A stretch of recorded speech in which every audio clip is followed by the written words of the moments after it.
Greetings. Welcome to the next lesson of how to play Xiangqi Chinese chess. This is lesson 63 of our series.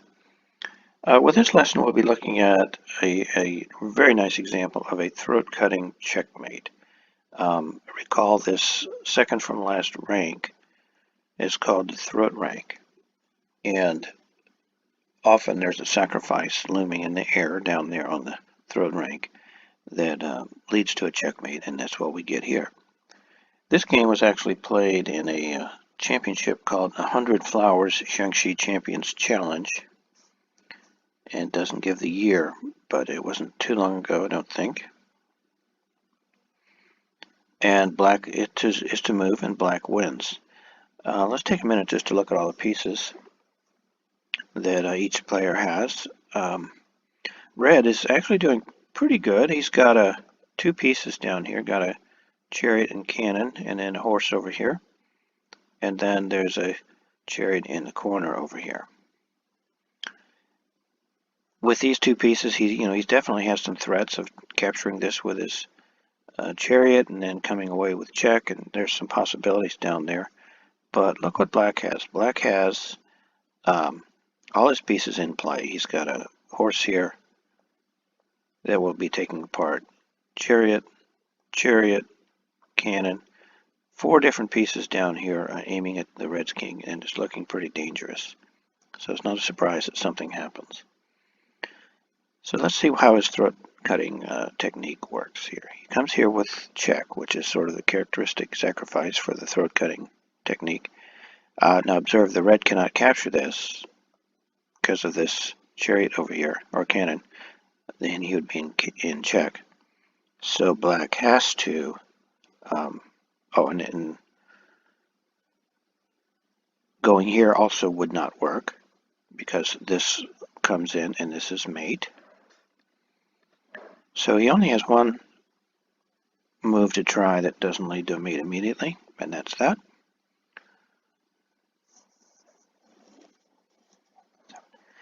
And here's where the horse looms in here. This is check. And first of all, if he went here, there'd be a mate here.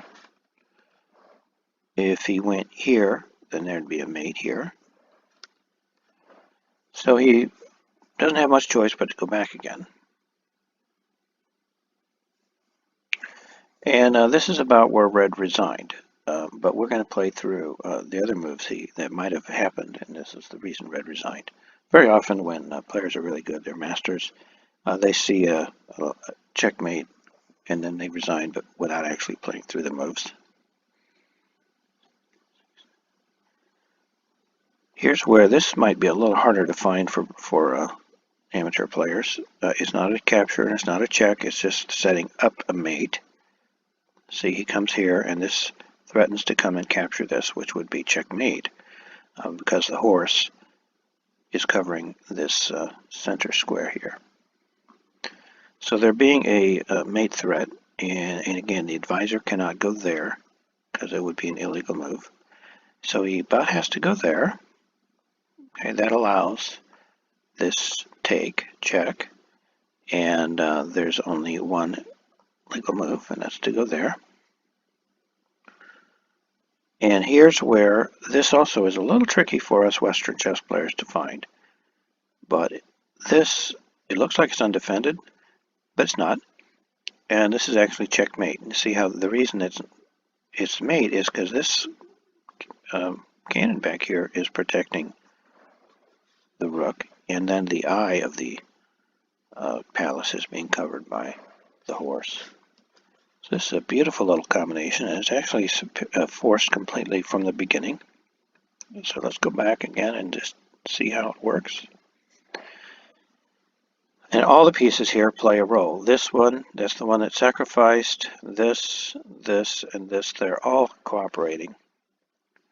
And we got a check, take, check, go back. Sets up a mate in one, which there's no defense. There's not even any red spite checks to play. Red doesn't have enough pieces down here to really make any threats. Goes over, check here, and final mate. Very nice example of the throat cutting checkmate. We will have one more similar combination to look at. That's called a crowning checkmate. That's very similar to this in concept. So that'll be our next lesson. Please join us. Thank you.